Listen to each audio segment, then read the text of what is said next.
Hi, we're here at the Nguoi-Viet Daily News Conference Center, and everyone's here getting ready to set up for this weekend's event, which is the exhibition titled Life After 75, put on by My Viet Heritage. It's a group of collectors and history aficionados looking for stories and keeping and preserving things that were part of Vietnamese heritage in South Vietnam before 1975.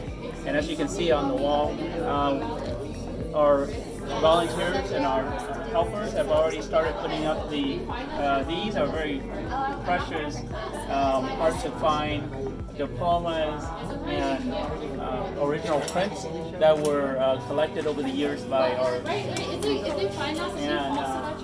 as you moving down, some of the things that will be on display are old stamps, proofs, as well as calendars that has not been seen by the public for over 44 years.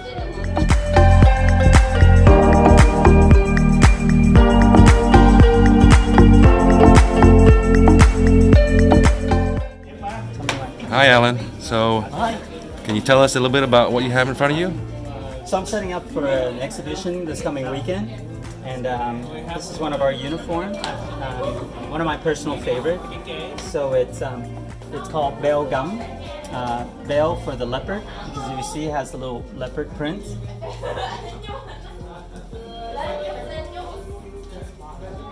So it's usually worn by early U.S. advisors and the special forces, lực lượng đặc biệt. This is a very early suit, as you can tell. It looks very similar to, it's also called a duck hunter camouflage, because that's what the U.S.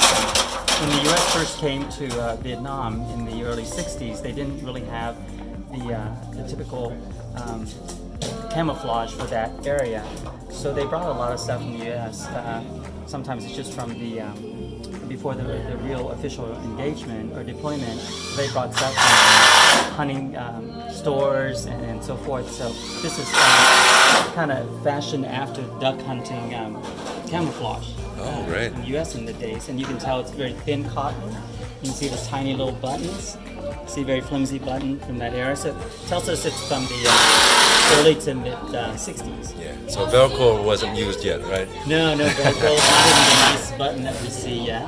And then typically back in those days, again, you see this is much more similar to the camouflage and duck hunter camouflage.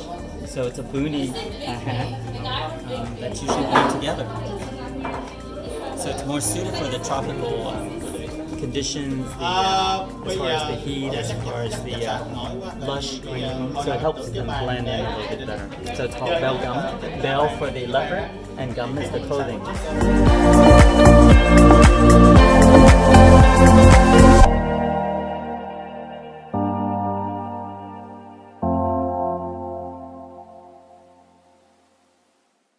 So over here, Dal, we have an original uniform. It's a Navy sailor uniform. It's fashioned very similarly to the U.S. as well as the French uniform. It would be worn with a little, what they call the Dixie cup that you see, the sailor hat. Oh, yeah. That we don't have up yet. So very early uniform, still with pockets. And all cotton. See, very well made from the time. All handmade. And if we take it, they'll have the date. Usually they're stamped on the back. It'll say, for the shirt, it'll say A for Al, and then there'll be a number. And usually the number is 1, 3, 5, and 7. And most of the Viet are going to be wearing 1 to 3. Most of the advisors will be wearing 5 to 7. Does this have a number? It does. Okay. I'm not sure. It's on the back somewhere? Yeah, it's somewhere in here. I believe it's right here. See, it says Bộ Quốc phòng, which means it's Department of Defense. Oh, wow. See, Bộ Quốc phòng. On a lot of these uniforms, you'll see the stamp, the quartermaster stamp. So it's put out by the Department of Defense. So you see TTSXQT, Trung tâm sản xuất quân trang. Quartermaster. Wow. And this is from this example is from '59, so very very early. That's why it's fashioned very similar to the French naval uniform. Our program will be starting on Saturday morning here at 14772 Nguoi-Viet Conference Center. It is at the end of the cul-de-sac on Moran Street in Westminster. The address is again 14772 Moran Street. On the exhibition center, as you drive down the long street, it'll be on the left side. And the program will start Saturday morning at 9 a.m. and we'll be featuring 3 films, documentaries that will be shown on the screen. But it is open to the public and completely free to all comers. Please come by. The people and the students and the collectors and everyone that's been working on this program. I'm Thomas Quach, and I'm part of this group. And we want to help these collectors bring the items out from their homes. The collectors because of the love of our heritage, they have over the years have looked and found and put together these collections.